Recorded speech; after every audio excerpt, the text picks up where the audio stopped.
Ndugu wananchi, kwa masikitiko makubwa natangaza kifo cha Mheshimiwa David Cleopa Msuya, makamu wa kwanza wa rais na waziri mkuu mstaafu wa Jamhuri ya Muungano wa Tanzania, kilichotokea leo tarehe 7 saa 3 asubuhi katika hospitali ya Mzena jijini Dar es Salaam alipokuwa akipatiwa matibabu ya ugonjwa wa moyo.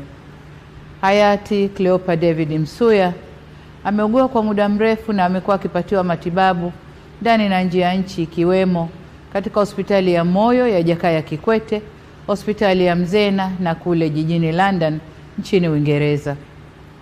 Natoa pole kwa familia, ndugu, jamaa, marafiki na Watanzania wote kwa msiba huo mkubwa kwa taifa.